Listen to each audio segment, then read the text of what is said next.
Om Shri Gurubhyo Namaha. Om Shri Bhavani Shankaraya Namaha. Om Shri Matre Namaha. Jai Shankar and a warm welcome to all the attendees of this second session of Avakash, which is a series of interactive knowledge and skill session with experts in various fields. Let us start today's session by reciting together the Sabha Prarambha Prarthana. Om Dakshinasya Samarambha Shankaracharya Madhyama Asmadacharya Pariyanta Smarya Guru Parampara Shruti Smriti Purananam Alayam Karunalayam Namami Bhagavat Padam Shankaran Loka Shankaram Shankaram Shankaracharyam Keshavam Badarayanam Sutra Bhashya Krutau Vande Bhagavantau Punah Punah Ishvaro Gururatmeti Murti Bheda Vibhagine Vyomavad Vyapta Dehaya Dakshina Murtaye Namaha Parijnanashrama Shri Guru Shankara Parijnanashrama Shankara Sadguru Keshava Vamana Krishna Panduranga Ananda Parijnana Guru Sadyo Jata Shankara Sadguru Gurur Brahma Gurur Vishnu Gurur Devo Maheshwara Guru Sakshat Parabrahma Tasmai Shri Gurave Namaha Om Sahana Vavatu Sahanau Bhunaktu Sahaviryam Karvavahai Tejasvina Vadhitamastu Ma Vidvishavahai Om Shanti Shanti Shanti Om Namah Parvati Pataye Har Har Mahadev. Hello friends, continuing with the earlier session on wealth management and financial planning conducted by Sandeep Bhat Bijoor, today's session will be on the topic of equity and mutual funds investment. For people who are attending the session for the first time, Sandeep Bhat Bijoor is a chartered accountant practicing in the field of financial consultancy with over 30 years of experience in this field. In his illustrious career, Sandeep Mam has worked as a Chief Financial Officer of Aditya Birla Private Equity. He has had stints in the investment banking and stock broking field as Chief Operating Officer at UBS India and CLSA India, and as CFO at ABN AMRO India. He has also served as Head of Portfolio Management at JM Share and Stockbrokers. Sandeep Mam is proficient in technical analysis, covering different verticals like the global stock, debt, currency, gold, and oil markets.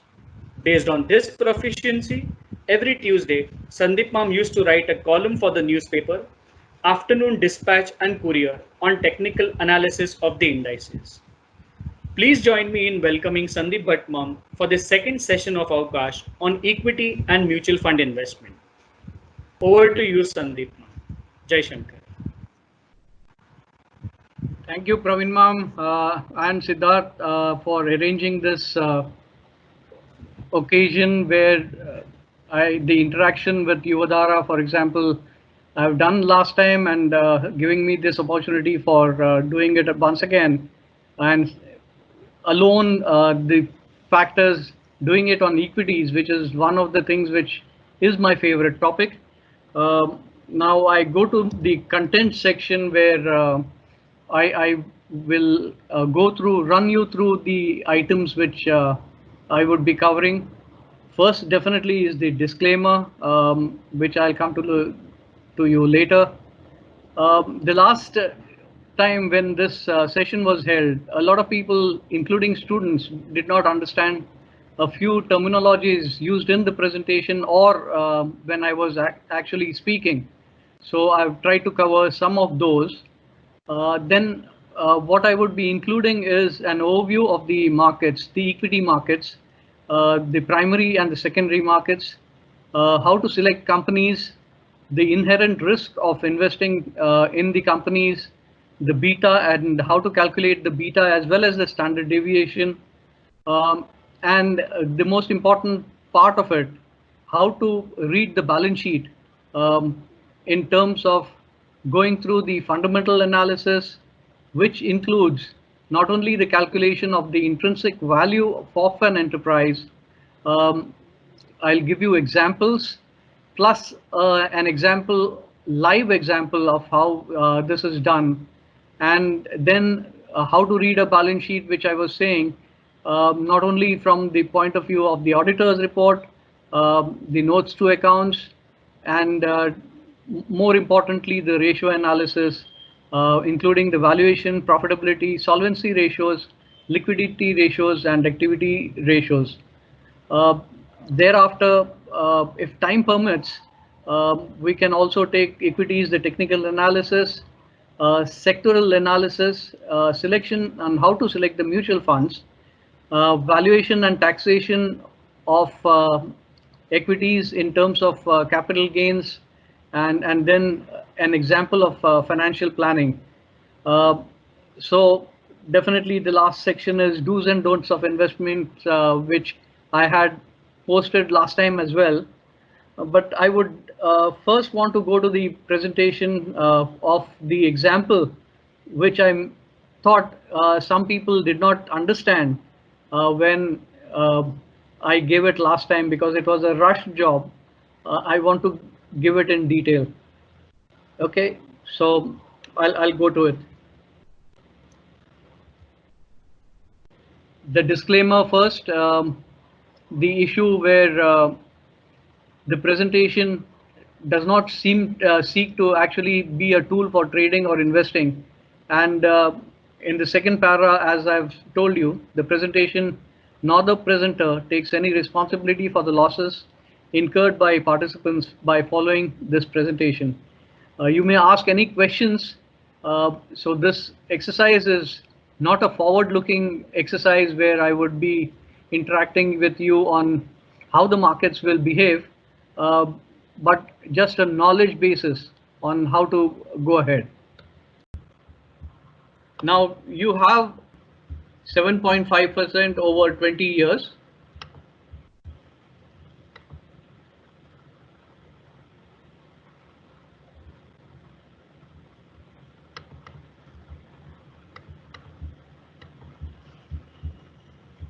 Seven 7.5% over 20 years.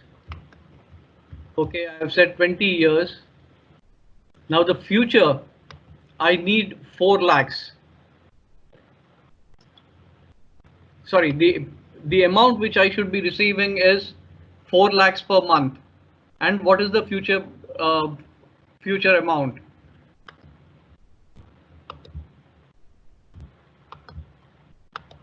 So if you have 4 lakhs as the amount, you will end up with 43 lakh 83,631. Okay, so on a per annum basis, if you want 4 lakhs per annum, the future value or the present value of that amount should be approximately 43 lakhs after 4 years. If you are not able to understand, please let me know. During the break, I'll take this up again. Now, what I'm trying to state is, there's a person right now who is going to retire after 4 years.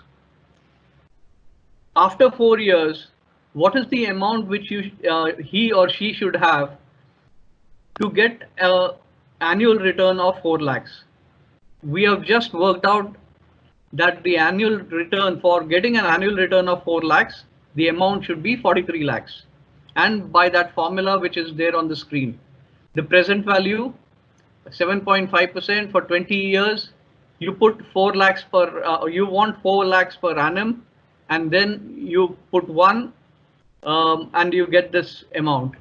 Now, what is the amount which you should have today to reach that 43 lakhs? And that formula is again on the screen. That formula is, because the rate of interest right now is 8.25%, and over the next 4 years, you will be getting a return of 8.25%. the amount which you should be getting in the future is 43 lakhs 83,000, or rather what is required is 43 lakh 83,000. And we say at the beginning of the year I should be investing 31 lakh 92,457 to begin with, to reach 43 lakhs. And then after reaching 43 lakhs, you'll be earning an interest of 7 point, or a return of 7.5% per annum after that for the next 20 years, so that you get a return of 4 lakhs per annum. So I hope you've understood that, because I've gone a little slow. This is the working which you should be doing. Last time I had said you want a goal, right? And this 4 lakhs is what I was, that person has said 4 lakhs per annum is the goal which I have attained or I'm looking at. That is my aim. Work backwards and see how much should be invested right now to achieve that target. And this is what the example shows. Okay.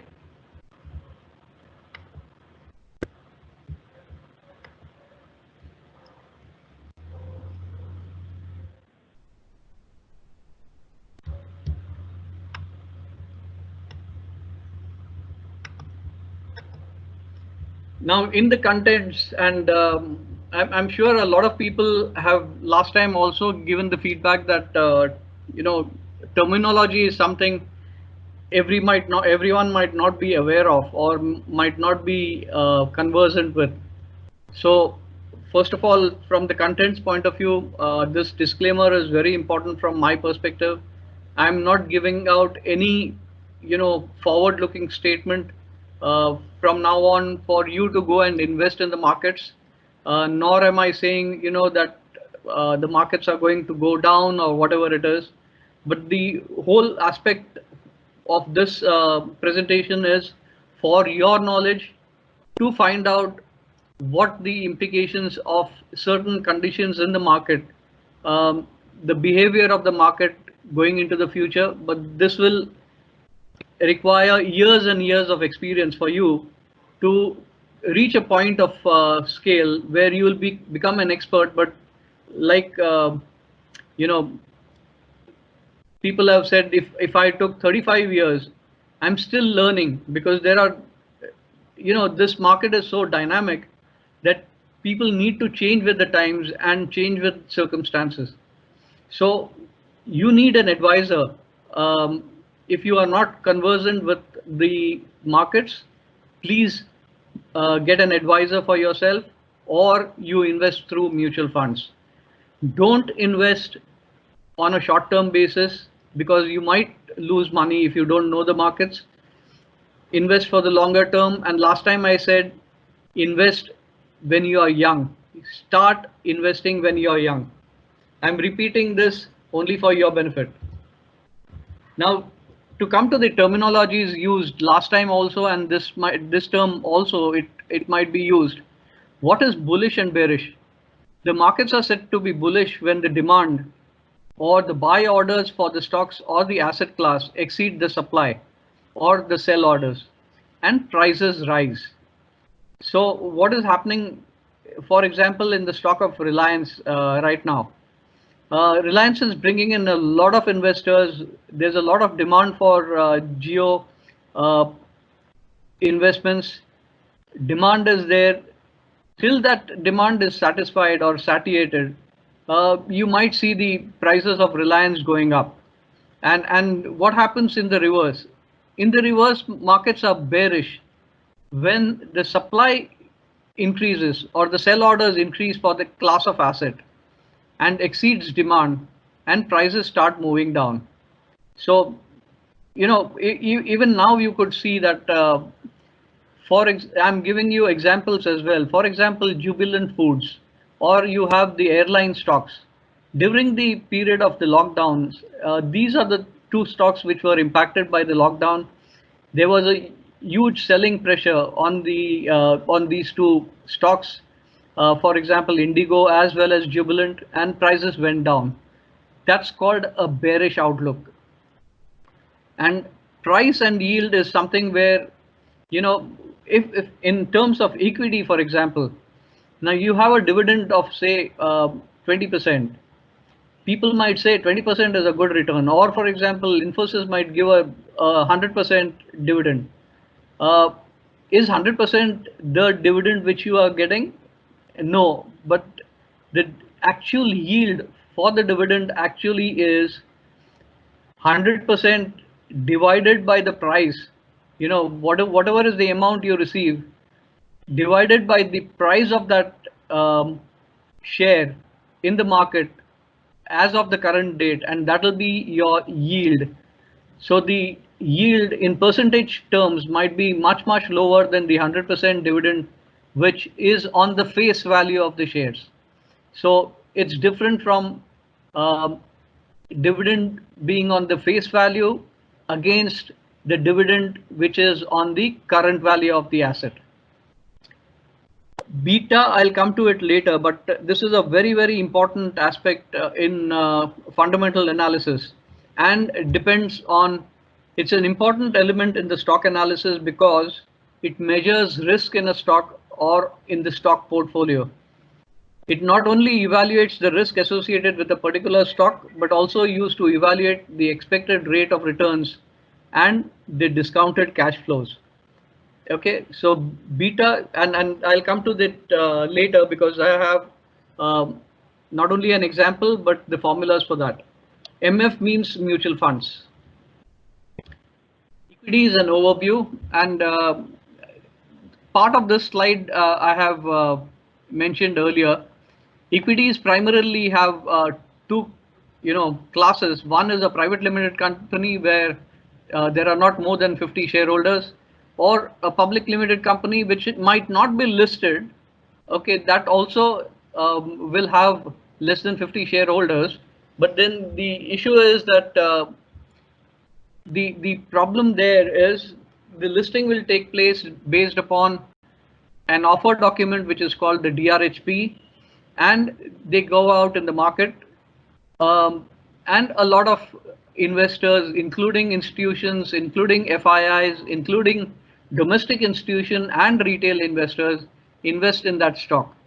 So that is when we call it listing. Now shares might be issued at a par, which means it might be issued at 10 rupees, for example, or if there is an existing private limited company or which becomes a limited company and there is growth in the company, and the company comes out with a IPO for the first time, the shares might be issued at a much, much higher rate depending on the valuation of the stock which is being issued at that particular point of time. And the differential between the par value and the higher value at which it is issued is called the premium. So that is the differential. Now, shares also can be issued by private limited companies or the listed companies in the form of rights issues. That is, if you are already holding shares, you can, the company might say, we are offering you some more shares to buy, whether at near the market rate or maybe slightly at a discount to the market rate, and depending on the SEBI regulations. And also SEBI regulations would have implications for what is called preferential allotments, where even prior to, or those shareholders who might not be shareholders, the company might want to actually give out some shares to those investors. Now, for example, Facebook was not an investor earlier. The other people were not investors in Geo earlier. So they have invested in the shares of Geo network now as a preferential allotment. Okay. So all these dealings which I just told you is called primary investments or primary issuances. Once the stock is listed, where prices are, there is a price based upon the demand and supply for the shares. Those are shares which are exchanged by the buyers and the sellers. Those are called secondary market dealings. Uh, right away, I will actually tell you what are the factors which you should have in mind. Though this is not a very exhaustive list, uh, what is it that you should keep in mind to evaluate a particular stock while investing? Absolutely, number one on the list: good management, ethical practices, transparency, and trustworthy. You have companies like DHFL, ILFS, and others who have gone down the drain because of bad practices, not so good governance, not so such a good management. Compare that with the best of governance practices, followed by, say, Kotak Bank, for example, Infosys, um, and Mahindra and Mahindra. You know, those people have very, and not to forget even the Tatas. To a great extent, the governance practices in these companies not only are conservative but ethical. They are transparent and trustworthy, and that's why you will see that depending on the cycle of demand for the stocks, uh, where they stand. For example, Tata Motors is not doing well only because the industry as a whole is not doing well, but Tata stocks in general um, have a premium over the others because of the trustworthiness, the government practices or governance practices, and so on. You have companies governance standards and transparency in communication with the investors and the regulators, and that is very important because Infosys, for example, gives you at the time of giving out results, they give a forward looking statement. What is going to happen in terms of their profitability, their revenues, and certain things. Um, and that is to an advantage.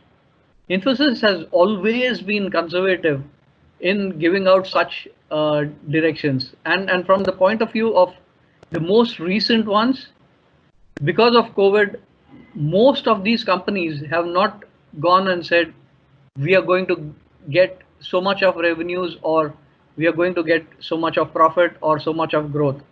And that conservatism helps because from the point of view of um, trustworthiness, that is looked at as an important aspect.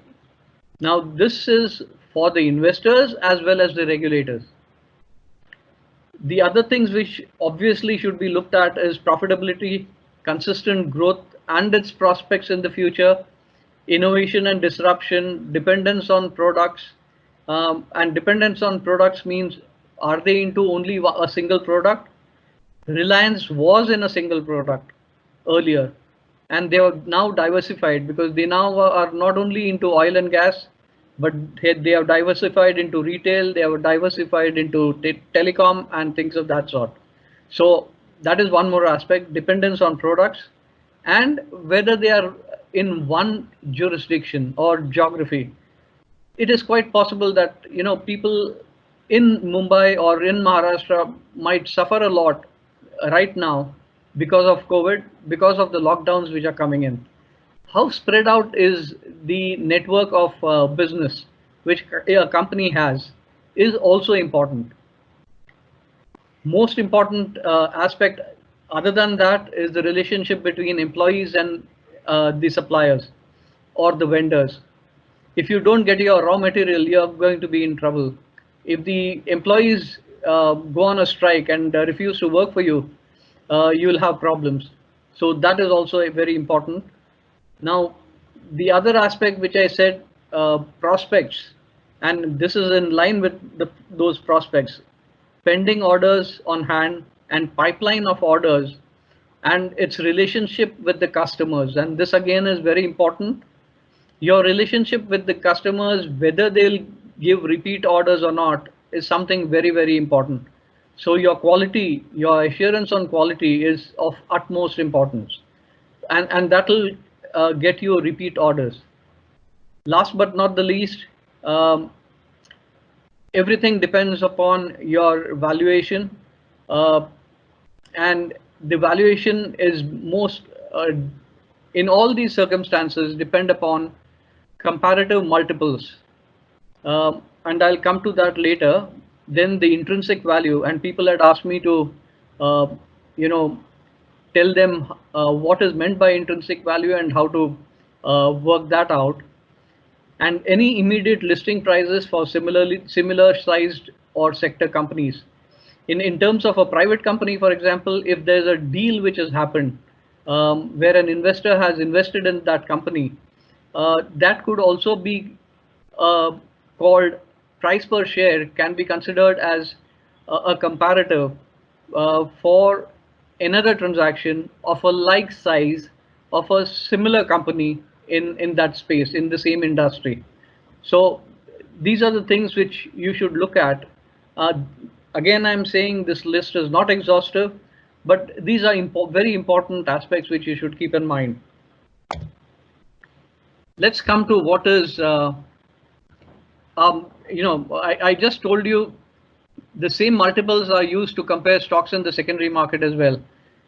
And this is important because if a company which doesn't have good governance practices, their share prices will be much lower than those for which the governance standards are higher. So that will always be the case. So you look out for uh, the governance practices and things of that sort to ascertain how much multiple can you give a particular company. So an Infosys will definitely have a higher multiple. Um, some of the other companies which might not be doing that well, or they are not very transparent, might not have a greater multiple. Uh, then one other aspect while investing, you should look at the risk appetite of the investor. Now, you might be an investor who is very conservative. You don't want to go into risky stocks. You might be a moderate investor or an aggressive investor. You would go and invest into Reliance even at this price. I might say you are a real brave investor and aggressive investor. You go into investment of Tesla, for example, it's crossed the $1,500 mark, and you'll be a very brave investor to invest in a Tesla at current rates. Though maybe 2 years down the line, that might reach 3,000, but in both the circumstances, Tesla as well as Reliance. But I wouldn't be investing at this price because my risk taking abilities uh, may not be conservative, but they are moderate. They are not aggressive. Then there is systematic risk of a security or a portfolio, which is measured in terms of the beta. Now, what is beta? Beta is the risk attached to a particular stock in comparison to a market benchmark. For example, if you have this stock like Reliance, and I'll come to that later, and you and since I'm going to share again, like last time, I'm going to share this presentation with you all. I'm not going through each and every formula for that matter, but I would just say that beta is equal to the covariance of RE comma RM upon the variance of RM. And what is RE and RM? RE is the stock return, RM is the market return. Okay, and how is it calculated? I will have to actually, sorry, go back and actually tell you how it is, because I have a linked file here.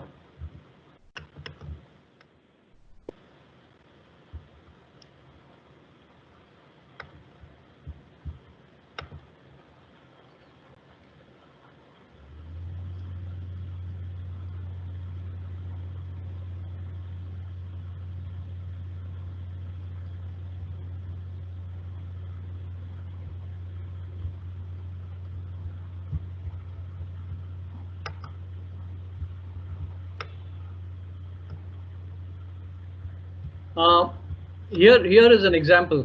And since you'll be getting this presentation, the linked file also will be there for you. Now, I'm assuming the prices of one particular share is 232. In February, it went to 446, etc. And these are the prices. Whereas the index, the benchmark price, is given in column C. The percentage change for the asset prices is given in column D. A percentage change for the benchmark is given in column E. Now, based on the formula, the variance is 0.66 and the covariance is 0.16 based on those formulas. And the beta formula is here. The variance, sorry, the covariance divided by the variance would give you the beta, which is 0.24 in this case. Okay, which is low, which means the stock is really conservative. There's a second example. If you have, for example, suppose an investor wants to invest in a company, he wants to calculate the beta of the stock and compare it with the S&P 500. EFT trust correlation between the two are 0.62. The standard deviation of the returns of the company is 22% and the standard deviation of the returns of S&P is 30%.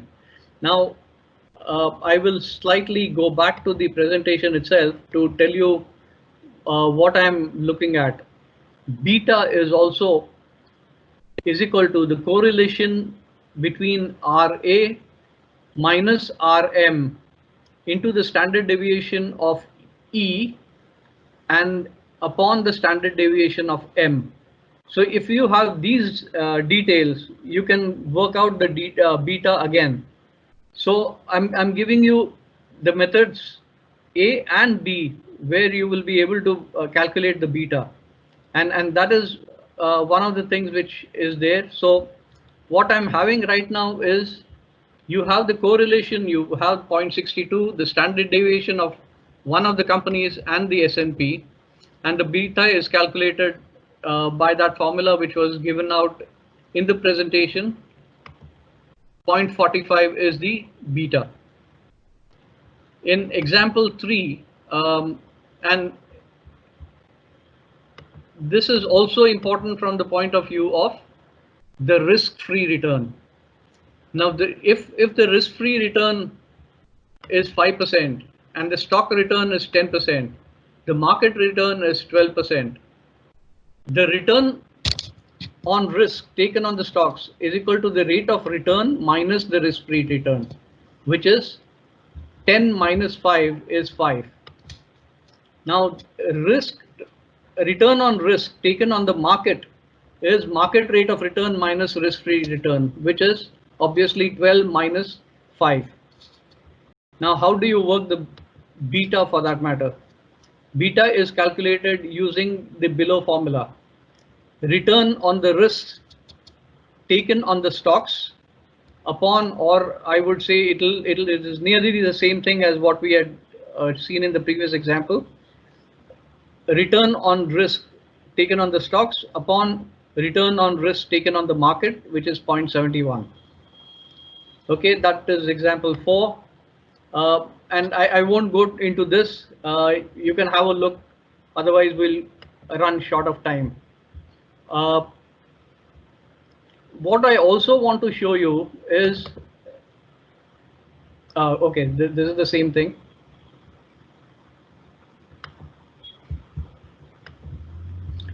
What I also want to show you is a link which you can have to determine the beta of each stock. And I've given the link also. Now, if you see, if you press that link, you have all the Nifty stocks, the Nifty 50 stocks, and the betas which are given out. You have the closing prices, the beta ranges, and they have given not only what is beta? change in the prices also. So the beta might keep on changing relative to the prices of the index based upon the change in the prices of the other stocks as well. So the beta for Adani Ports, for example, during a 1 month period is 0.812, 3 month period is 0.945, a 1 year period is 1.37, for a 4 year period it is 1.71. Let's see what has happened for Reliance. That will be interesting.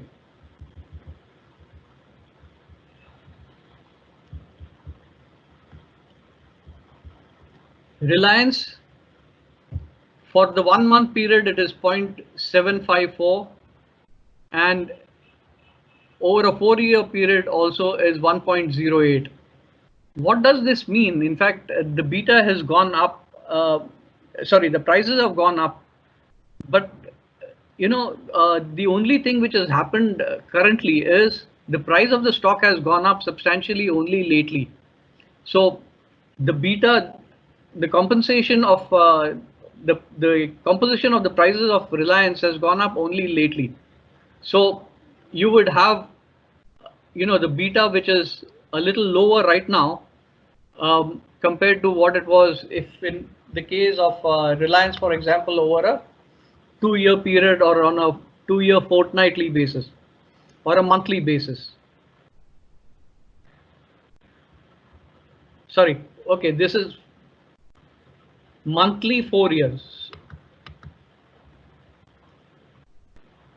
Monthly during the last 4 years. This is what is monthly during the last 4 years, and this is only the current. This is the daily, and that is the weekly, and that is the monthly, and that is the reason why it is different. So you can actually go to this website and check out the beta for each of the stocks for making the investment. Now, Axis Bank, for example, has a very large beta of 2.04 on a daily basis.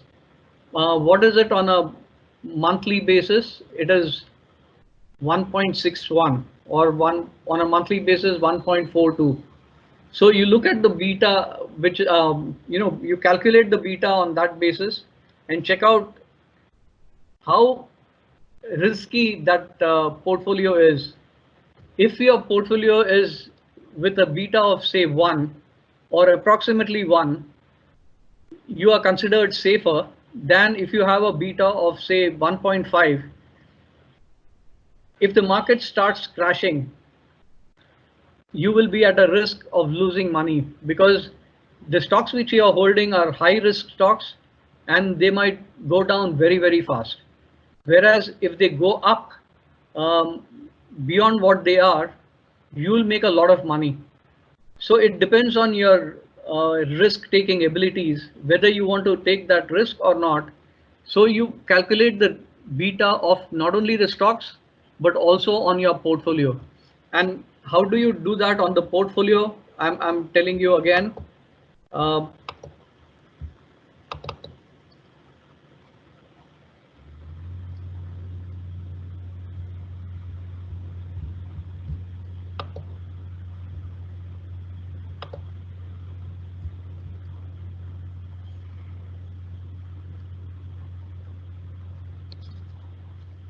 Here is a case where an investor has a portfolio of $100,000. The market value of HCL is 40,000 with a beta of 1.2. Market value of Facebook is 60,000, and this is just an example, with a beta value of 1.5. What is the beta value of the portfolio? So you ascertain the beta value of a particular stock, and then ascertain the value of the beta for your portfolio. Now you have it becomes a weighted average. Weight of beta in your portfolio is, weight of HCL in your portfolio is 0.4. Weight of Facebook is 0.6.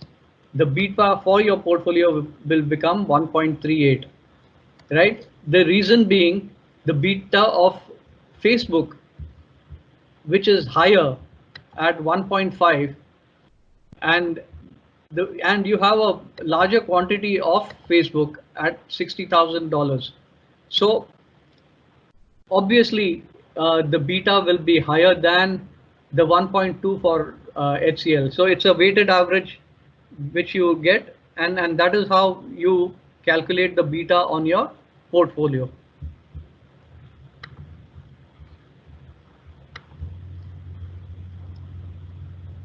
Now, what is standard deviation? Uh,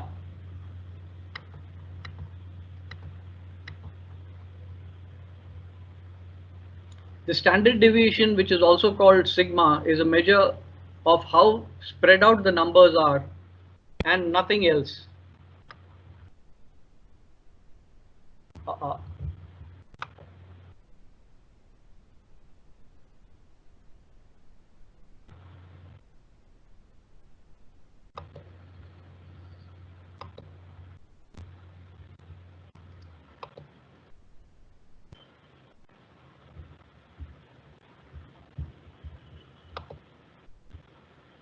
it is nothing else but the square root of the variance. Variance is the average of the squared differences from the mean or the average. And this again is given by way of an example here. How do you calculate? Sorry for this confusion of back and forth, because this link I cannot open up when I'm on a full screen.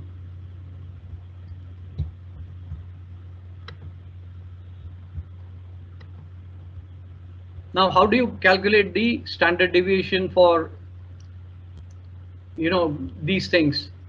Now let us take consider an example.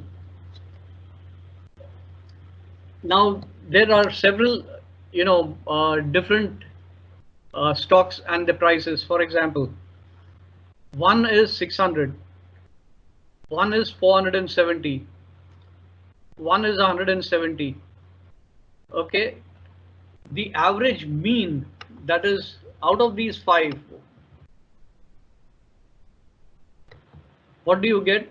The mean is 394, and difference from the mean is 206. This is positive, this is negative, because this is 170, the mean is 394. So this will be a negative figure. Now you have the square the difference of this mean, you get this figure. So it is, if you see the in the calculations, it is C13 raised to the power of 2, that is 206 squared comes to 42,436, and the mean again is 21,704. Variance would be the sum of this, would be sum of square of each of the difference divided by the number of items. So this is the total of the square of the means, 21,704. So the variance would be sorry,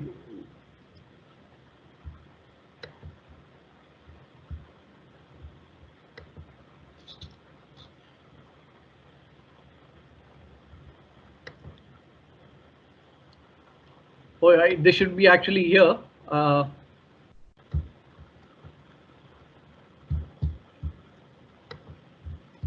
21,704 is the variance, and that is the sum of the square of each difference and upon the number of items, and then you have the standard deviation is the square root of the variance. I hope I'm not confusing you. It's just that the rows are slightly gone haywire. So 21,704 is the variance, and standard deviation is 147.32. Now I was not giving you this example for shares. It can be applied to shares or any other thing, but I just wanted to tell you something, and you will laugh at this, I'm sure, because I'll show you a pictorial form of what I had taken. Consider the height of these dogs. what I had considered was one of the dogs is 600, the other was 470, this one. The other dog was 170, which was much, much smaller. The fourth one was 300, and the mean is 394. Now, when we actually, the mean was this 394. So it is very close to the green mark, which is there is 394. What is the standard deviation? The standard deviation means 1.4 of 147 standard deviation from the mean would mean on the upper side, this guy will be approximately near this height. So the standard deviation on both sides would mean the mean, difference from the mean. So on the higher side, it would be nearly, because there are two dogs nearly of the same size. This guy, the fourth one and the second one, the standard deviation is on the upper side has gone up to 147, which is closer to what 500, 550. The lower side is a little lower. So from that, why I'm telling you this is when you come to technical analysis, there is called something called a standard. There is called what is called the Bollinger Bands. Now, I'll come to that later, but just to let you know, prices move in a band called the Bollinger Bands, either up or down based upon this band, either the upper end of the band or the lower end of the band. And I'll come to it later and I'll show you that example. And it'll be very interesting for you to see that example.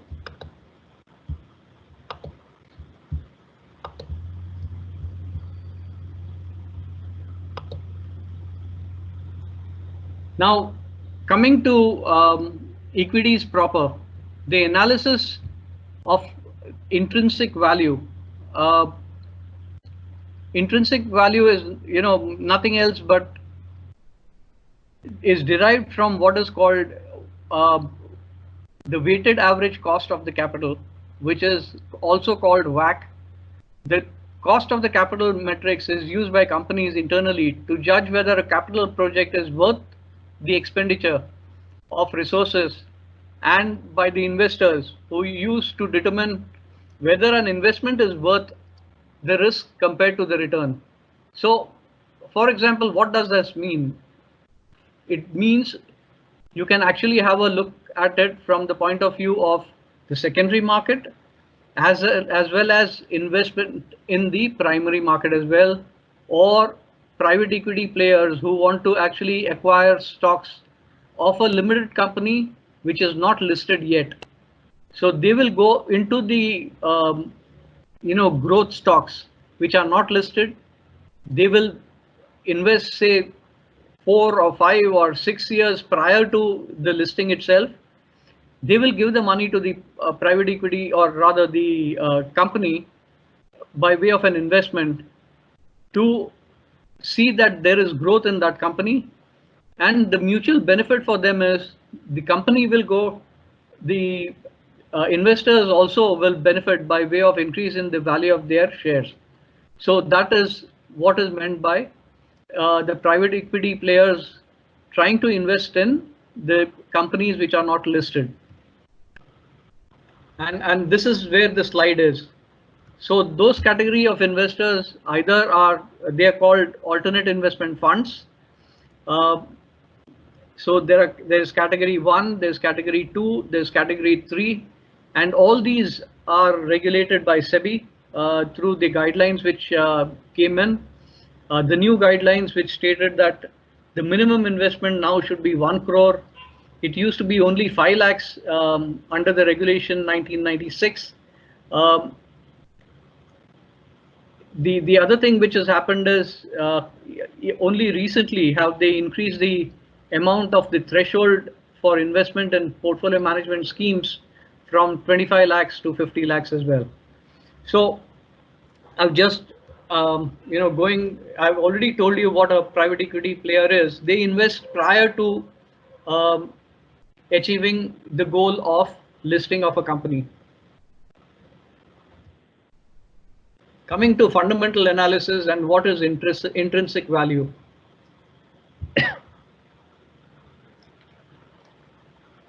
Now, intrinsic value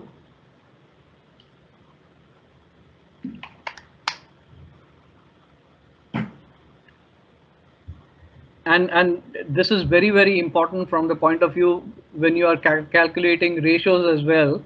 I'll tell you later. The formula given is FV0 upon 1 plus I raised to the power of 0, and raised to the power of 0 is not raised to the power of 0, but what it means is the number of periods is what is given there. So the 0, 1, 2, 3 over a period of n years is what is provided. It's not raised to the power of 0. So the 0, 1, 2, 3 is the number of periods. What is I? I is the annual interest rate, also called the discount rate. And what is FV0, FV1?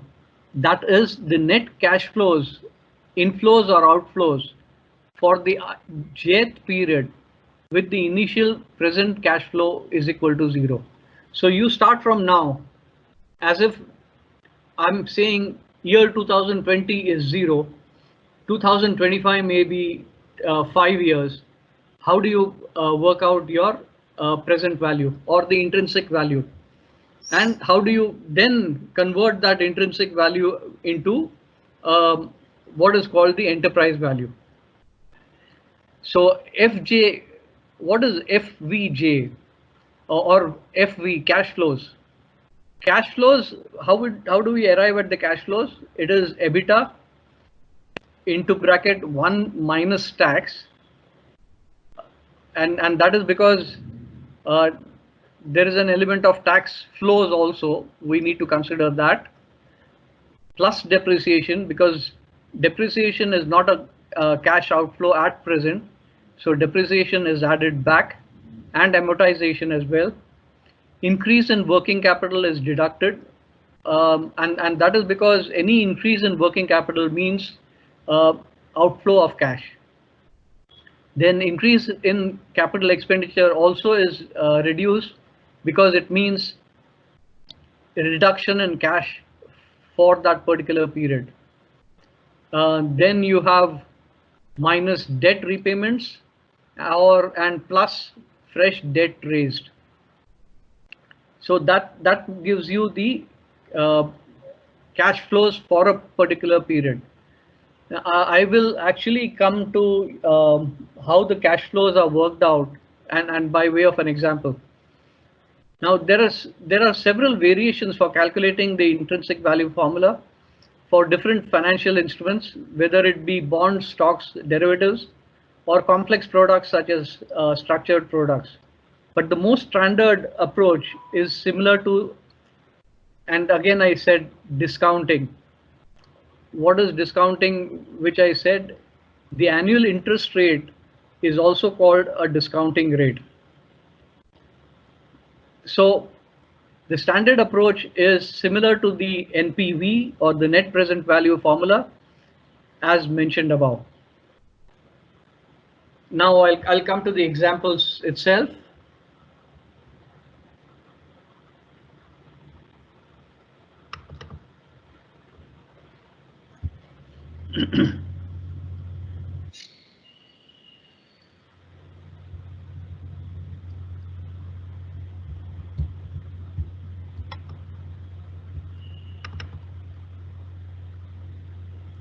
Let us take an example of a company XYZ,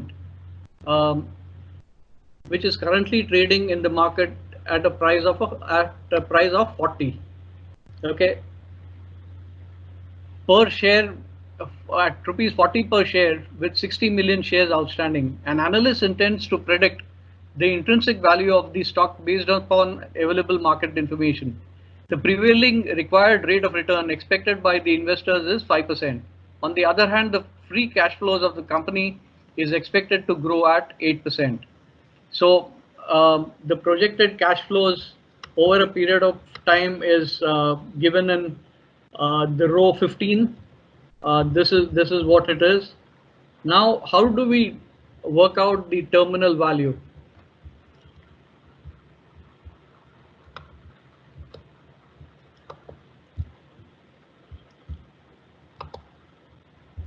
Terminal value is nothing else but E15, that is the required rate of return, into 1 divided by the cash flows in the last period, that is 129.25.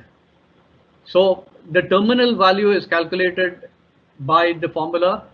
You have the required rate of return, which is 5%, into 1 upon the cash flows during the last period of projections. So I have projected only till CY23. That's the reason why it is 129.25. That's the terminal value. This is the first step to arriving at the intrinsic value.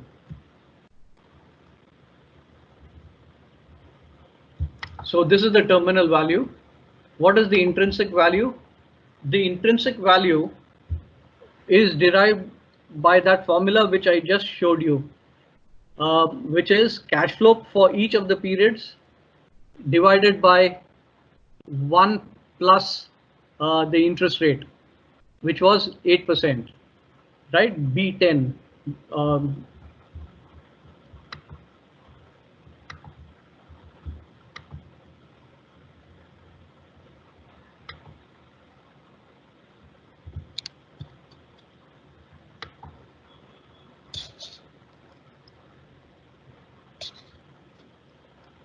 Sorry, the rate of return is 5%. Sorry, 8% is the future growth rate. Okay, so there's a difference between the growth rate and this. So the required rate of return is 5%. Now, based on that, you have that formula where you have the cash flows worked out. B12, okay, B12 is 95. That is B0, okay,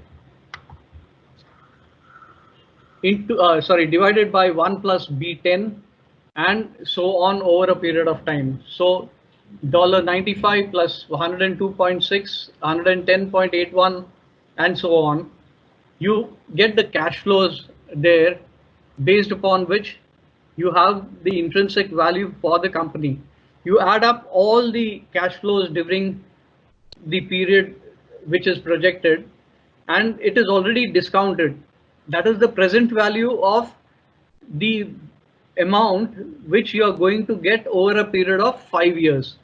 So it is not the value over a period of time, but it is the value as of today, because you're discounting each year already by the discounting factor of 5. So the intrinsic value for the company would be 2,504, and the intrinsic value per share, because you have the intrinsic value which you have already been given, the per share value, which is B9, the number of shares outstanding is 60, and because of that, the per share value becomes, the intrinsic per share value becomes 41.74. Sorry, my mouth is going dry. I'll have a sip of water.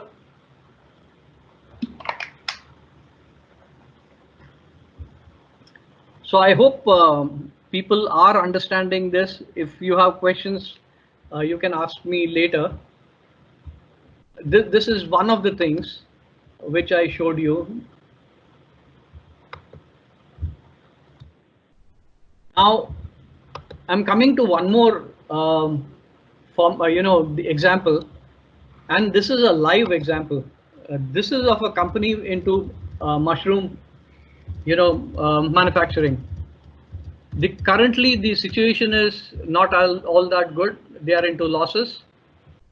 Their projections over a period of time is, to FY25 is provided there, and on the basis of the formula, if you see B30, the cell B30, you have the free cash flows which have been worked out for each of the years.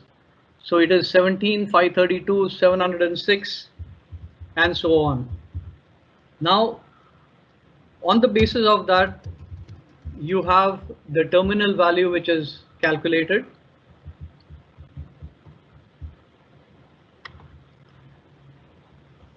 Okay, and also through the discounted factor, we have, these are the discounting factors.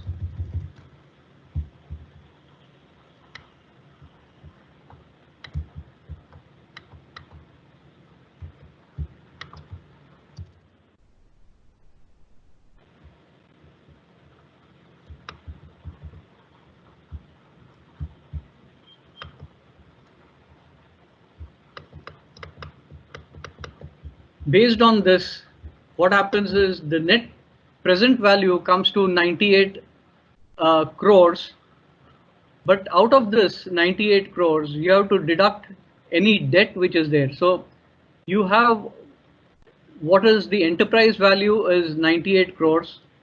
You take out the debt which is there, and then your equity value for that particular company comes to 82 crores. So there is a difference between enterprise value, which is called the total value of the company, deduct debt from that, and you get to the equity value of that particular company. So I hope you all are understanding this, and if I have to repeat it once more, I can repeat it.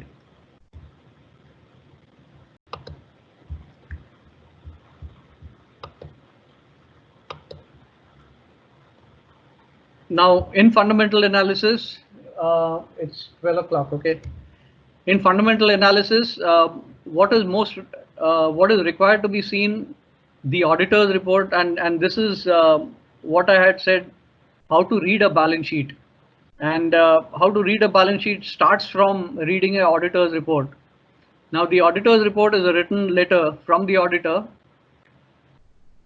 and I've marked it there, containing the opinion of whether a company's financial statement comply with the generally accepted accounting principles, which in India are the Indian accounting standards, also called Ind AS. To check these, one needs to review whether the auditor has issued a clean audit report, meaning a company has followed all the accounting standards. An unqualified report means there might be errors which are brought to the notice of the shareholders by reference to the notes to accounts. So in the auditor's report, there might be a mention that there is something wrong. I'm not qualifying it as which is completely wrong. There might be an error which needs to be looked at, but the auditor is bringing that to the notice of the shareholders. So you look at, when you're reading the the audit report, you need to have a look at that. Then there might be adverse report, meaning that the financial statements might have discrepancies or misrepresentations and didn't adhere to the Ind AS. So that is definitely called an adverse report. What it means is the report is not proper at all. They are actually going and saying there is something wrong, clearly something wrong in the accounts which have been drawn up.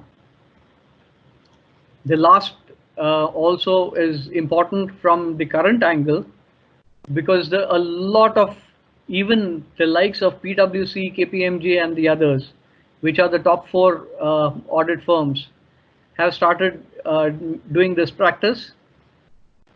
Currently, the auditors have started with the practice of providing a report with a disclaimer especially when the documents or explanations sought from the management have not been adequately replied. So the previous one is one which we also called a qualified report. A qualified report means an adverse report which there is something wrong. The next one is the auditors say this seems to be something wrong, but we are not sure because we have not got all the explanations which were required, and therefore one needs to have a look at it. And in most circumstances, what happens is the next step which the auditor might take is he resigns and some other auditor is brought in place. So he is not very comfortable with auditing of that company, which means there's something wrong in the company. Now, the next thing which you should be looking at is to curb corporate scams. The Ministry of Corporate Affairs has specified 21 items that an auditor must include in its report as part of the notification, which is also called CARO. It applies to all the companies in India except banks and insurers or firms below a specified threshold. So why has this been brought in? This is mainly because of the ILFS scam. Things had gone wrong and the government thought it necessary to bring and things to the notice of the shareholders, saying you need to actually reflect every detail. Even if, say, for example, you don't know something which has not been explained to you, you need to actually bring it into the notes to accounts, and then, like I said, bring it to the notice of the shareholders through maybe an unqualified report or a qualified report. So that is what is meant by CARO. Now, what is notes to accounts? After the balance sheet itself and the schedules, there are a big list of notes to accounts which also includes a number of things, and these might be lien on assets which should be brought to the notice of the shareholders. Are there defaults, whether there are regulatory defaults, maybe PF defaults or tax defaults or on any other things, or for example default on loans, that needs to be brought to the notice of the shareholders. Changes in the method of valuation of investments or inventory, that also needs to be brought to the notice of the investors, because what happens is the profitability, there is a marked difference between what is reflected in the changed circumstances versus the previous circumstance. To increase the prices, there might be a change in the methodology used for making the valuation of investments or inventory. So that is brought to the notice of the shareholders. Then changes in significant accounting policies, because all the accounting policies are, given out in the notes to accounts. So those policies which are changed, whether or not they have been approved or ratified by the board of directors, is something which needs to be looked at. And then last but not the least, contingent liabilities and tax disputes. Contingent liabilities, because it is quite possible that many companies, though there might be a real liability for them, might be reflecting it as a contingent liability. I'm giving you an example. For example, there's a case which is going on in the court of law, and they are sure to lose it. A conservative company might actually go and actually debit their profit and loss account and say, this is a case we are going to lose, this is the X amount of loss which we are going to incur, and that is why we are debiting in the profit and loss account. Some companies might not want to do it to show a higher profit, and that is, the difference between transparency, which I was talking about in terms of governance, and non-transparency. So this is also an important aspect. Now, here, this list again is not very comprehensive. There's a lot of other details which go into the notes to accounts. Uh, for those, I'm not very sure whether everyone knows what is an asset and what is a liability, because they might be students. I'm not too sure of that. And sorry, I should have taken that up to begin with. Assets are something which is held like a fixed asset or a movable asset. Fixed assets might be land, building, plant and machinery, and movable assets might be furniture and other things, or motor cars and other things. Liabilities, there are two things, and which are there. One is the equity capital itself and accretion to the profits of the company. The other things, what is called the working capital, would also be covered on the one on the asset side, which is called the current assets, which is debtors or inventory or cash and bank balances and things of that sort. Whereas on the other side, which is also called the liability, you have liabilities in the form of loans or payments due to the creditors, etc. So there's the assets and the liabilities is what is there, and that is very important from the balance sheet point of view. What is there in the profit and loss account is obviously the credit side. It gives you the income, whereas the debit side gives you most of the expenditure. So you have a profit and loss account, whether or not you are gaining, there is income or there is a loss, whether by way of a manufacturing company or a trading company or a professional service company. So all these, is something which is for your information. If anyone who doesn't know what they stand for. Now we come to the continuation of what is called reading of the balance sheet, and these are in the form of ratios. Sandeep, Yeah. Naveen here. Yeah. Yeah, we have approximately 10 minutes in hand as per our schedule. Okay. Yeah, and then we have a good number of questions from the attendees also to take up. Okay. Yeah. 10 minutes will be too short because there's some things which are there for technical analysis as well. Okay, I'll from this point of view, I'll quickly rush through the valuation ratios. Um, the most important points to reflect here is these ratios help in deriving the valuation of companies, whether privately owned or listed companies. In the case of privately owned companies or pre-strategic investors, use these to arrive at the valuation of the companies to seek investments in the companies which are there. Now, these are the different ratios which are there. I've given you a valuation, again, a link which goes to a website for moneycontrol.com.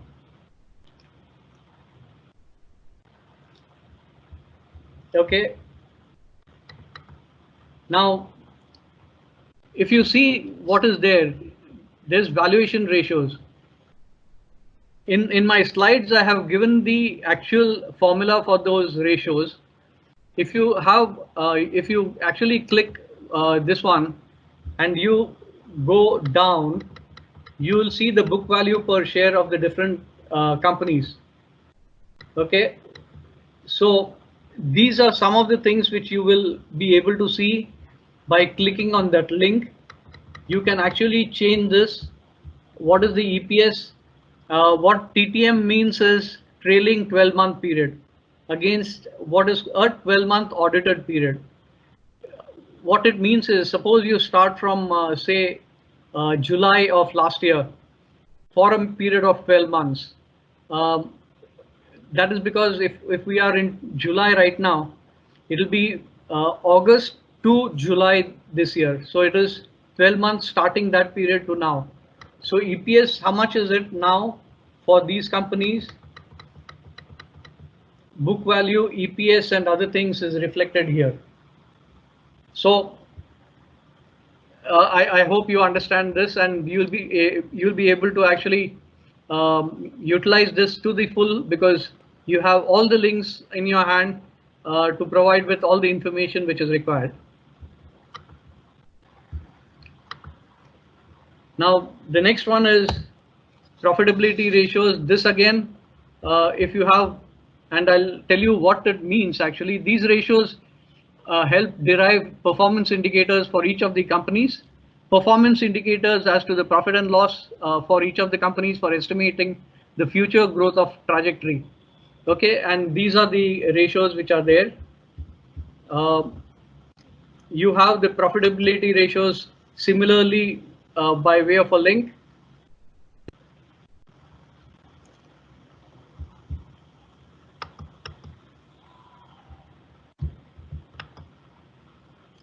You have to actually go and change it. The link is the same. So you have to come to profitability ratios. And for example, I will click on net profit margin and see what is reflected there. Net profit margins are here. 6.53 TCS is huge, 20.67. HDFC is 32.14, etc. So you'll be able to see all these.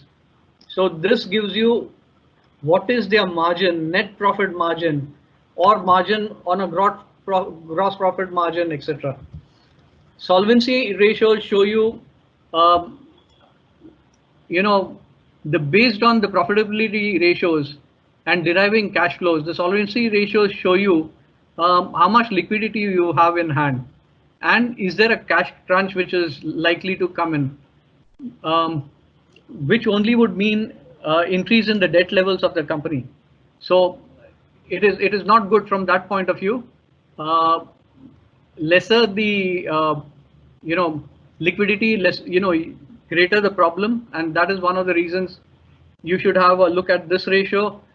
So beforehand, you will come to know whether the company will be going into a stress position or not. And this is the most important, this and the next ratio. For example, the liquidity ratio um, will give you ratios where uh, those are companies which will be impacted during the COVID time. Last time also I had said the same thing. If they don't hold cash on hand, liquidity ratio gives you what is the cash on hand, what is the short-term investments which can be converted into cash and things of that sort. So this is very helpful to see whether operationally you can actually pay out your salaries, whether you can pay your creditors. Otherwise, your operations will come to a standstill. So these are also important, and there is a link also here. You can go to the link and check it out. Activity ratios is given here. Uh, Jai should I Shankar. take should I take some questions now? Sorry, I'm just interrupting. Just I thought because, ma'am, because of short of time, you are going fast through these sessions. Do you Uh, think we can, based on your time, do another session where uh, we just focus on technical analysis and the detailed queries? So if we can take questions for yes. sessions, it is up to you, ma'am, based on your time. If we No, no, can, no. I can do another session. No yeah, problem. And based in on fact, till number 4 maybe, or till whatever has happened so far, we can have questions, and maybe the next session, people could come with more questions, or just focus on a certain topic of this. okay. In which case, I'll go back to these two, Yeah, and and maybe another 5 or 10 minutes explain to you slightly more in detail, because that is exactly what I wanted to do. why, ma'am? Because if it goes too fast, maybe it's, you are also not comfortable, and people will may not. May not, yeah, it'll be like last time. Why? You you So you you can imagine the magnitude of doing this. yes, ma'am. There's a lot of content, and it's useful for a lot of people. So if we can request you, another session can be done. No problem at all. No problem at Okay, all. thank you, ma'am. Okay, now I click on solvency ratios. Solvency ratios, debt of the company. Now look at the debt of the companies. So all the debt is given there. Reliance 344,991 crores, and what have they got right now? About 150,000 crores by way. So there, the purpose of I wanted to show you this, and thank you, Siddharth, that you have allowed me this opportunity because I wanted to show them this. Look at this problem. Though Reliance has actually, been able to garner so much of funds because of Geo, their indebtedness, they are saying that, they are net neutral. They are not, they have been able to repay the entire debt. But see what is reflected here. These might be a little older figures, but I'm not so sure that they are as old as, to be completely negated. So look at, Reliance, look at TCS, uh, HDFC and the others. So these are important.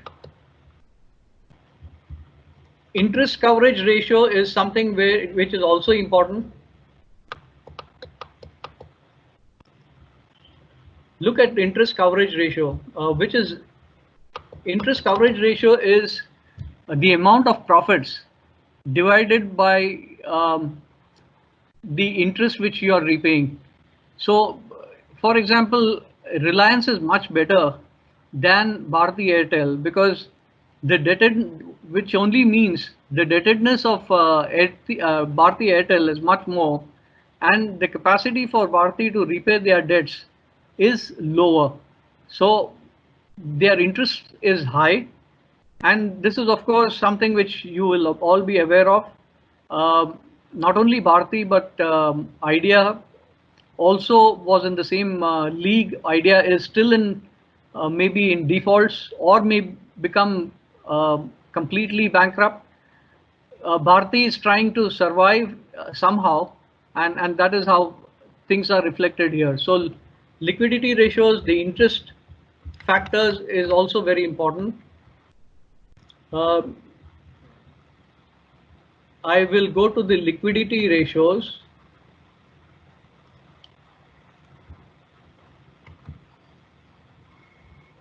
The current ratio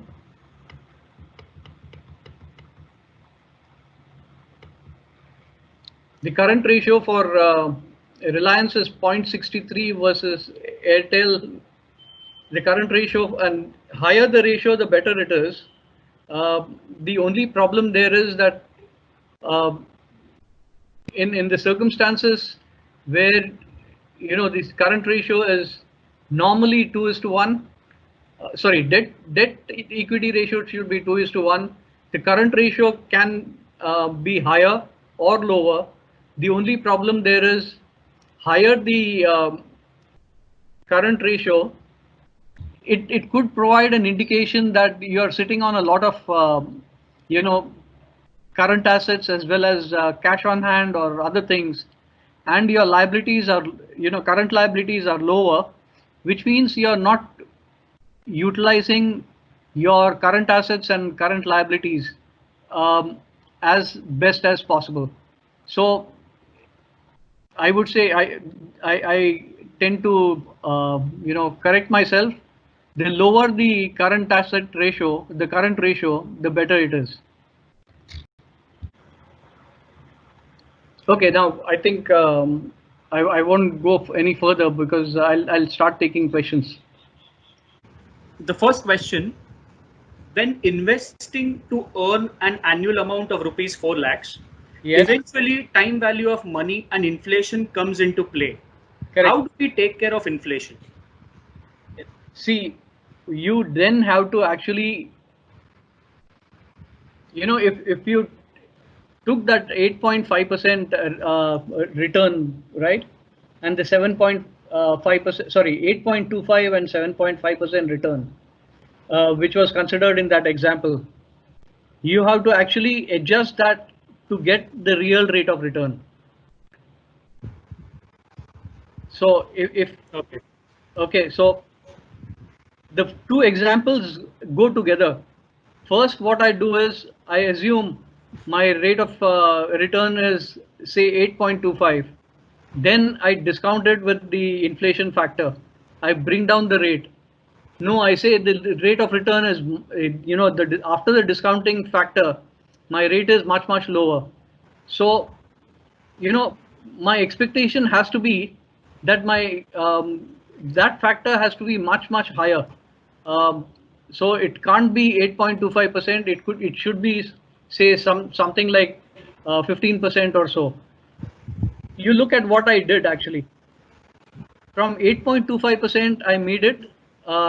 Sorry, what was the rate earlier? Uh, I changed the rate, and the net after inflation became 5.25 instead of 0.59.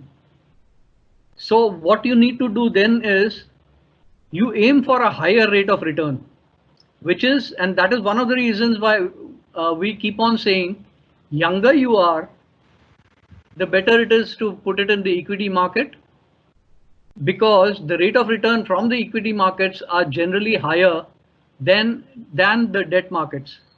The debt markets are much, much lower. Okay, so there's a difference between say 4 or 5%. Equity markets might be giving at least 12 to 15%, compounded over a 3 to 5 year period. You don't look at it at the current level, because there's a problem which has arisen in the current time. So you have this issue. So you have to raise your bar. You can't be, I would say 8.25. If you are getting a 8.25 return, look at options where you can get a higher rate of return. And let me that will take you to the next. Okay, this is a debt fund.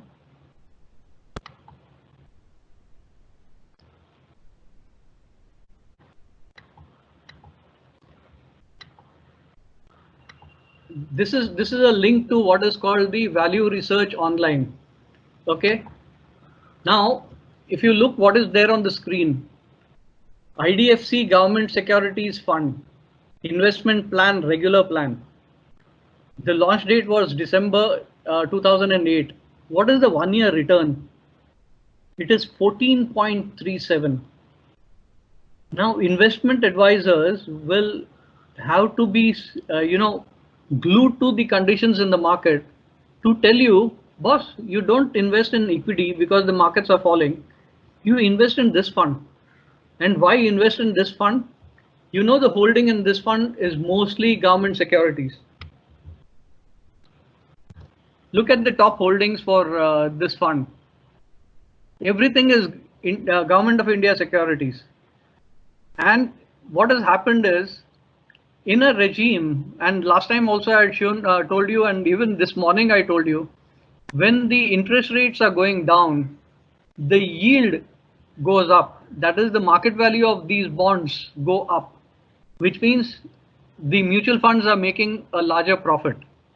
So they end up making a higher return. So the amount of return in this fund is close to 14%. In a month back, it was 15.36. Over a period of time, it has come down because those markets, the equity markets have started doing slightly better. And because of that, this is the difference. So you look at this option. So you don't rest at 8.25. You look at a higher return and see that your net return after inflation goes higher. I suppose the question is answered to your satisfaction. Yes, Sandeep ma'am. Thank you. Can I put forward the next question? Yeah, yes, please. Yeah. Can you touch upon the importance of passive equity investments, example, ETFs, index funds, and what is your view on index funds? What do you mean by passive investment funds? I want to actually see, when you say it is passive, which means you are not going to do anything with it, in the sense that you invest and you forget. Your investments in that fund, for example, whether it is an index fund, ETFs, or whatever it is, depends on a regular review whether it is a 3-month period or a 6-month period. So I will never call any investment a passive investment. When you're looking at least the stock markets or investing in ETFs as well as the markets, the secondary markets. So and the question which was asked was index funds in general. Now, index funds are good from the point of view of making a good return. It is safer to invest in a index fund depending on whether you are aware of the timing. Suppose in January you had invested in an index fund, you would have seen a big depreciation in the value of your investments because the markets have come down. And if you are passive and if you had not looked at it, and last time also I had said there needs to be a stop loss for anything. If you had not looked at it at all, it would be a problem. And that is the reason why I'm saying you need to review it each time. Number one, investments in a Nifty or a index fund is better than if you're not very good at selecting sectors, you can opt to invest in a index fund is what I would say. The only difference is invest at a time when you know that the investment you're doing is at a bottom rather than at a peak. Okay. And okay, let me into inverted commas, when you talk of passive, okay, the word passive comes from passive investors from the point of view of private equity investors. Now there are what is called investors who are passive, investors who are called active. Now active investors are those who have people on, from their organization, they have people on the board of the investee company, that is the companies in which they invest. So they are active because they want to know each and everything from the point of view of profitability and the things going on in the company. So those guys are called active investors. Passive investors don't mind what is going to happen. They are passive. They don't look at it. They will attend annual general meetings and that will be the end of it. So that is the differential between passive and active. But in the secondary market, I wouldn't advise anything to do with passive investment. Yeah, next question. I hope you're followed what I've said, and the next question, please. Yes, Sandeep. Which are the reliable sources from where the data can be collected for fundamental analysis of a company? Which ratios do we need to look for in particular before zeroing in on long-term investment opportunity in equity stocks? Okay, okay. One is the one thing which I just told you, the liquidity and the solvency ratios. All the ratios are important from the aspect of long-term investment. But liquidity and solvency ratios are important from the point of view that they give the short-term perspective of the operations of the company. Now, whether or not that company, will survive or not depends on the operations on a day-to-day basis. So, if they are not able to sustain for more than 6 months, you wouldn't want to invest in that company. That is number one. Number two, a company like, say, for example, I would say, I was saying, yeah, Apple. Apple for one or Infosys for another. These companies are sitting on enough cash, and that again is called liquidity and real solvency, because they have enough cash resources for not only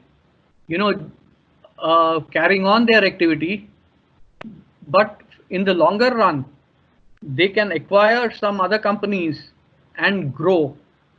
They are not only making huge profits, and profitability ratios definitely are very, very important from that point of view. For the long term, profitability ratios are very important. Looking at the growth aspects, uh, into inverted commas, I would say growth in profitability is the most important for a long term projection of for investments. Okay, that combined with these liquidity ratios, both of them is something which is very important.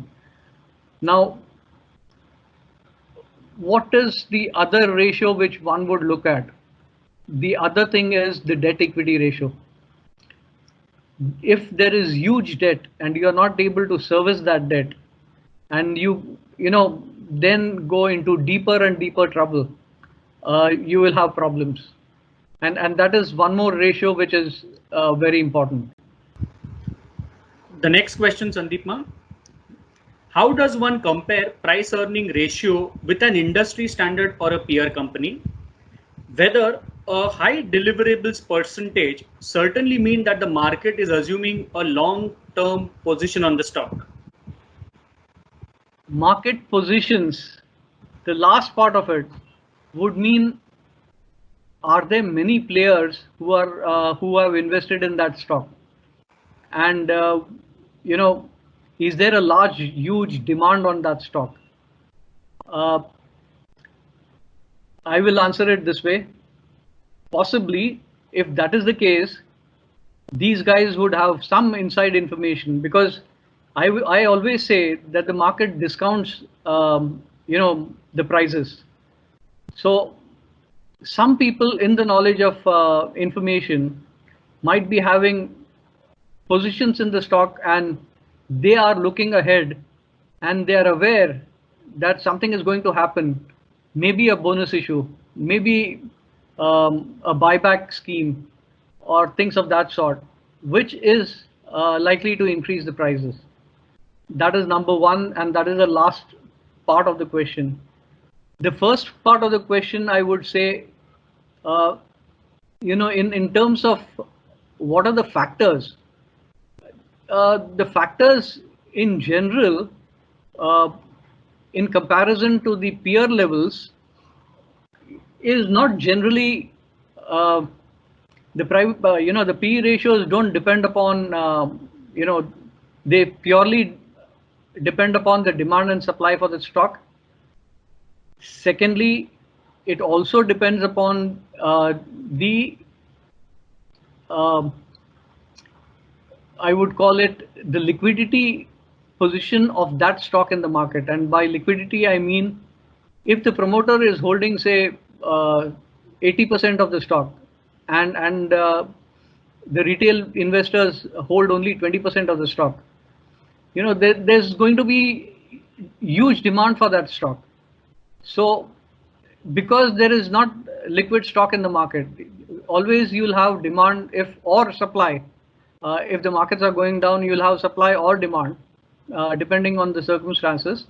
But you will always see that that is one aspect which will have an effect on that from the peer perspective. So one company might have a 80% promoter holding, the another company might have only 40% promoter holding. So there's a big differential.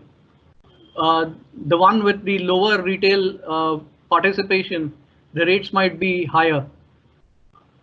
Just as an example, take the case of DMart, and the promoters holding is very, very high.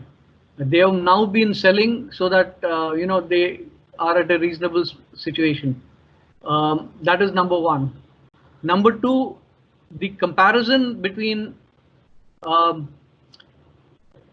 the PE ratios for each of the peers is, I go back to my first or second slide, governance. So you will not find a company which is not doing, those guys who don't have, great governance practices, their P ratios will never be high. So a case in point, for example, governance in the sense, in the older days, one would look at, say, an IDBI bank or a IFCI. The governance practices and the management of these companies in the older days was very, very bad. And their P ratios were horrible. Whereas other banks, the P ratios were much, much better. So it comes to governance standards, transparency, the ethical values, and things of that sort. I've forgotten the middle portion. So one is comparison of peers, one is the other thing. Can you repeat the question? I can get the middle one. Yeah, the middle one was regarding whether high deliverables percentage certainly mean that the market is assuming a long-term position. High market deliverables, where the delivery of stock is more, the percentage of delivery is more. Okay. Yeah. So does that mean the investors are assuming a long-term position in the stock? No, delivery. Oh yeah, it depends on the market trend. Delivery, for example, if the prices are going up, and okay, I now got the question, so I was a little confused. If the delivery positions are high, whether it is by way of sell when the markets are going down, or when the markets are going up, in case of a buy, that is definitely going to impact your prices and then reflect on the peer valuation for that particular company. So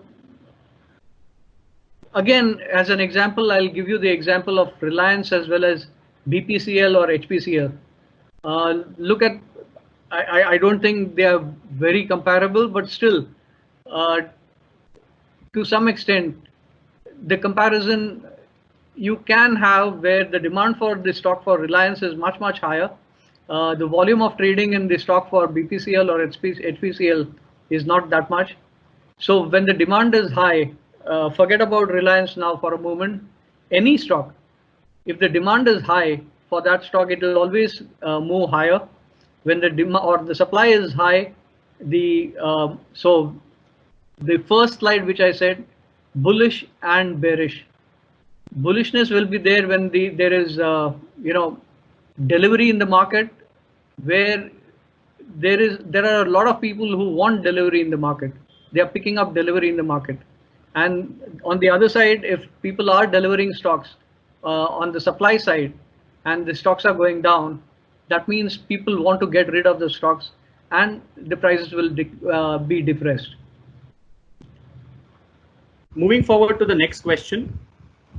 Under equity analysis, how much can we rely on covariance and beta of the stock? What may be the range of beta for either of the classes across a timeline? Conservative, moderate, and aggressive investor.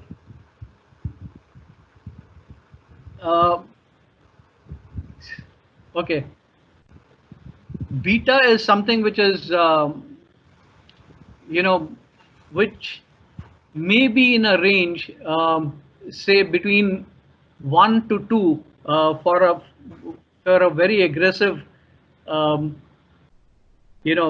scenario. For example, Reliance might be 1 to 2, the beta of that stock. Whereas for a defensive stock, for example, might be an ITC or a Hindustan Lever, it might range from around 0.5 to 1.25, not greater than that. And what is actually beta? Beta also would mean the volatility in the stock from the point of view of risk. Okay, so in that situation, whether you have a stock which is high priced like Reliance,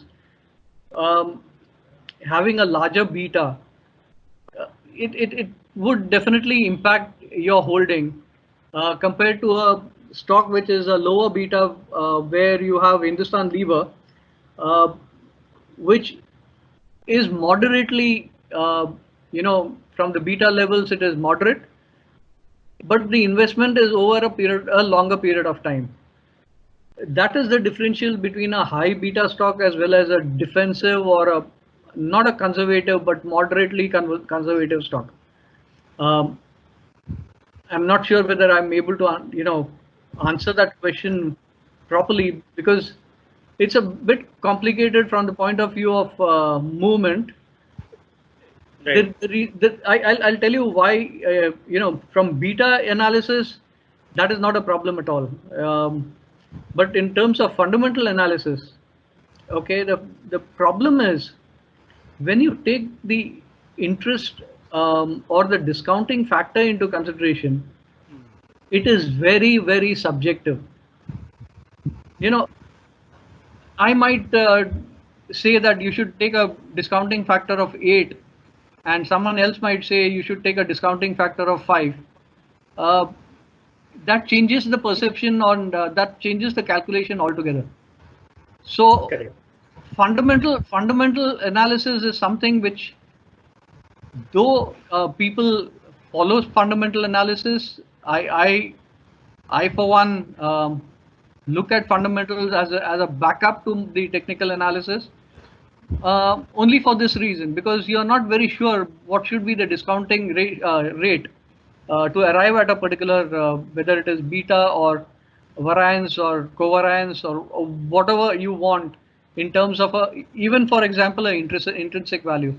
So for that purpose, it is very difficult to arrive at these factors.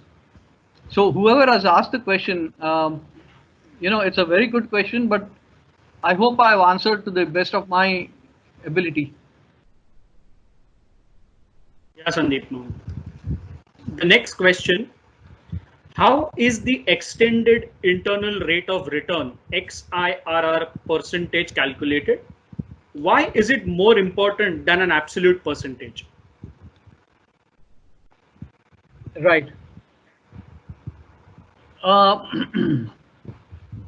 See, okay, the two ways of arriving at the calculation is an absolute method. For example, if you have invested 100 rupees, okay, uh, and you have invested 20 rupees in 5 installments, and you have totally invested 100 rupees, and you get a return of say 20.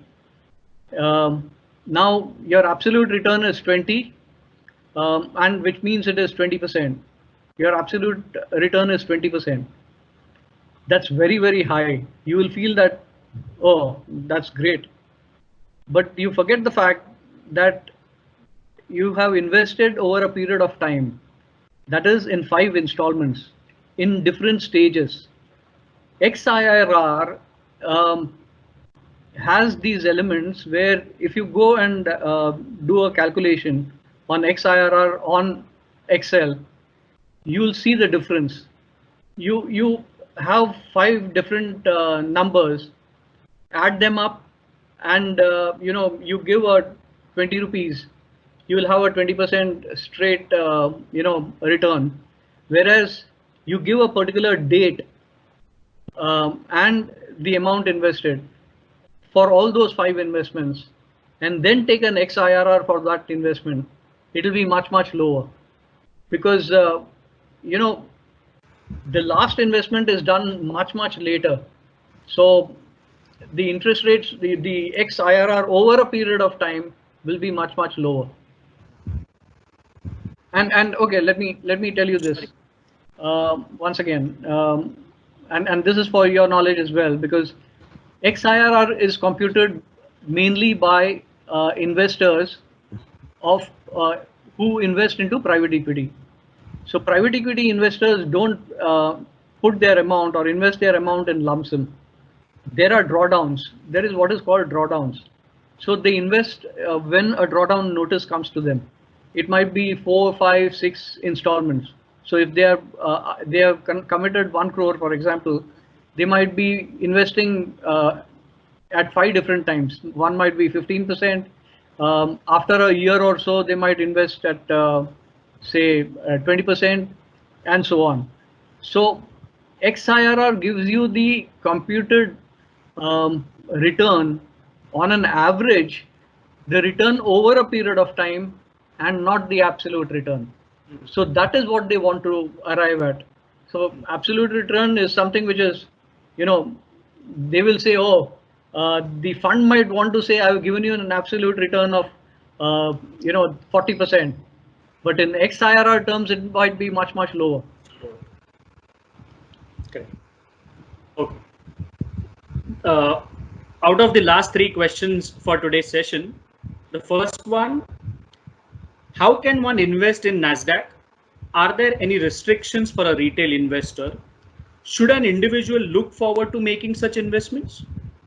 The thing is, when we invest I'm not talking of NASDAQ, I'm talking of investment in NASDAQ stocks. For example, Tesla or others. Yes, you can invest. You need to register yourself. You need to go and register with your banker. Um, you are allowed under the RBI regulations to invest on an annual basis, Right. 250,000 US dollars. Okay, it's not a small amount. It's 250,000 US dollars, in whether it is Nasdaq or any other markets in the world, um, except definitely in an enemy country um, like Pakistan. You're not allowed to invest in Pakistan or Nepal or some of the other countries. It's not part of sanction list. Yes, sanctioned list. Correct. So from that angle, you can invest in other countries, and so there are guidelines and there are brokers who do the deals. So there is no bar on investment and investing in the foreign markets. There is also a way other than investing directly, and which is by way of investing through mutual funds, which have these type of schemes. And if I'm not mistaken, Motilal Oswal had one such scheme. Or you can actually invest through a mutual fund outside of India, uh, you know, to invest in the those markets. So these are the different categories in which you can invest in and take advantage of for investing in the foreign markets. Please don't do it now because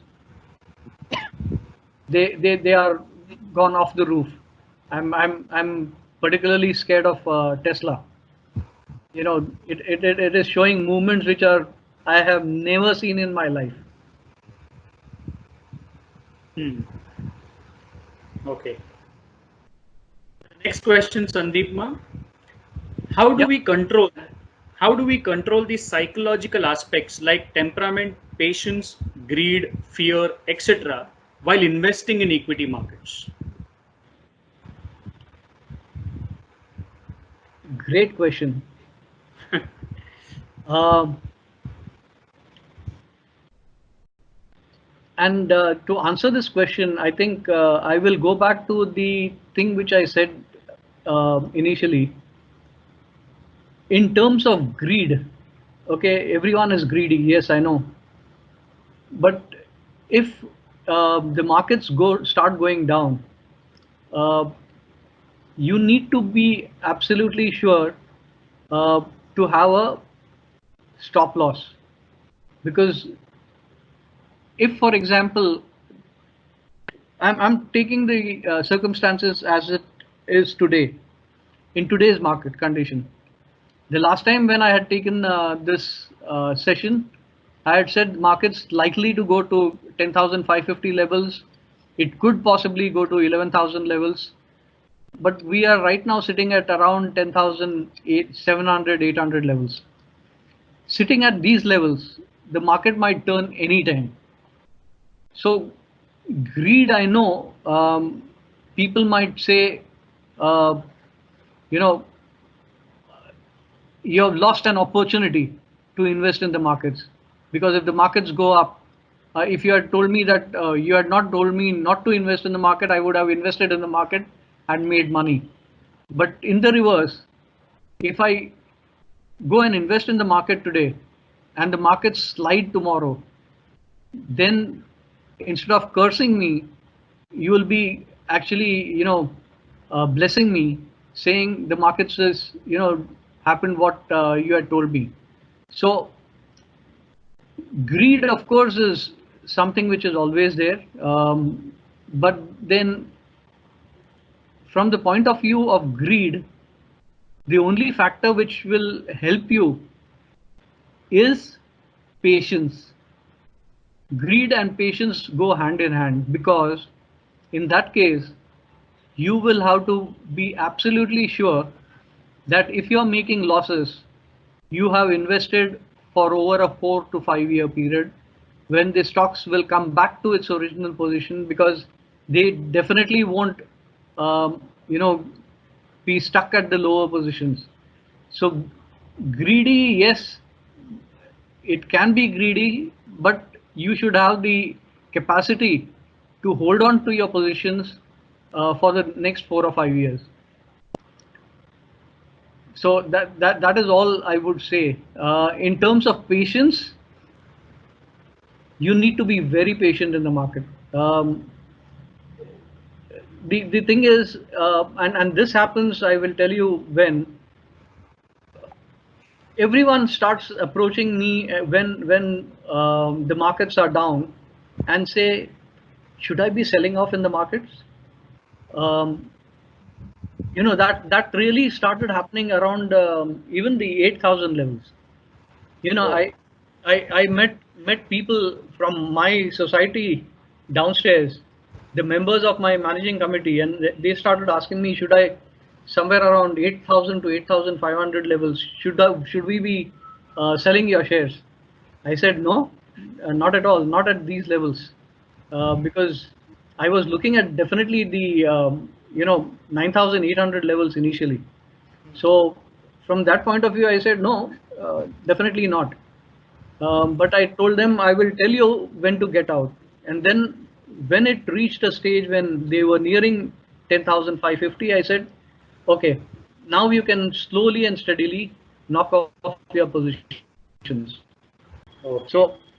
that is called patience. You don't, and the patience there, the problem is, in the herd mentality which I told you about, you tend to buy when the markets are at a peak, and you try to sell when the markets are at the bottom. So this is the difference between, you know to have patience, and to say, at the peak, let the markets come down, I will buy it later. Opportunity loss is opportunity lost. uh, you can invest in the debt market or wherever, and you get a return. But then at the peak, if you think that it is risky, definitely don't invest. The other way around, at the bottom. Correct. Yeah. Given the recent mutual fund debacle and reports of mutual fund inflows falling steeply, Hmm. how should we trade with mutual funds in general? I'll open up a website. I was in the mutual fund section, okay, into value research,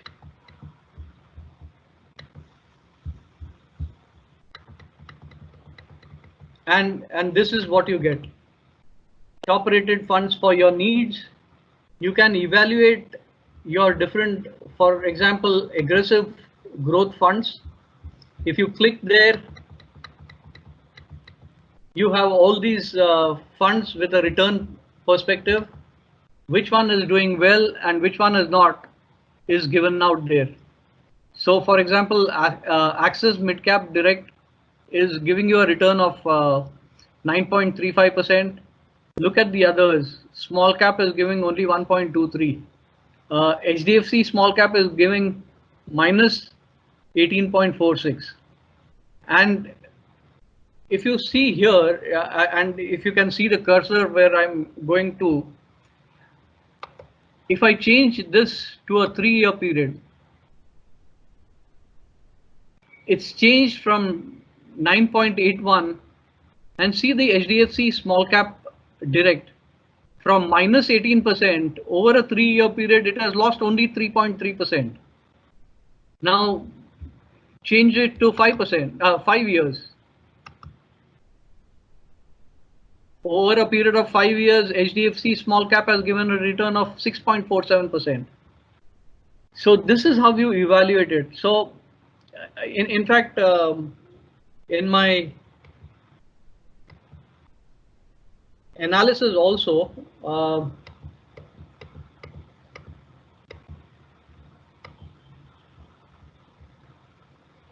selection criteria, this is what I've already given. So in the presentation, there is a slide for how to choose a particular mutual fund. Okay. Any other questions? Should I? Okay, I'll go through the. See, okay. Let me give you some homework for everyone. Since I've given you the ratios, go through the ratios, try to study them, and if you have questions, I'll take up the questions at the next session also. Yeah. Okay. Sandeep ma'am, this concludes the question and answer session for today. Okay. Yeah. Yeah. Okay. Thank you very much, Sandeep ma'am, for this insightful presentation and for answering all our questions in detail. That too conceptually as well as by quoting current market scenarios. Right. Thank you. I'm sure all of us have ended up wiser on the finer aspects of equity investing. Special mention must be made of the concepts introduced by Sandeep ma'am today. That is the fundamental analysis of equity stock using the intrinsic value, the covariance, the beta value of the stock, studying the financial statements of a company on the basis of profit and loss account, balance sheets and notes to accounts and so on, and of course the ratio analysis. On behalf of all the attendees, I thank the Chitrapur Yuvadhara office for organizing this event for the benefit of all and for giving us this Avakash, an opportunity to learn and build our skills with the help of interaction with experts. I request all attendees to fill in the feedback form using the link shared by Aditya Chandavarkar on the Microsoft Teams chat or on Avakash Finance Session WhatsApp group. With this, we come to the end of today's webinar. Thank you, everyone. Let us recite together the Sabha Samapti Prarthana. Om Nandantu Sadaka Sarve Vinashyantu Vidushakaha Avastha Shambhavi Mestu Prasannostu Guru Sada Sarve Bhavantu Sukhinaha Sarve Santu Niramayaha Sarve Bhadrani Pashyantu Ma Kaschid Dukhamapnuyat. Om Shanti Shanti Shanti. Om Namah Parvati Pataye Har Har Mahadev.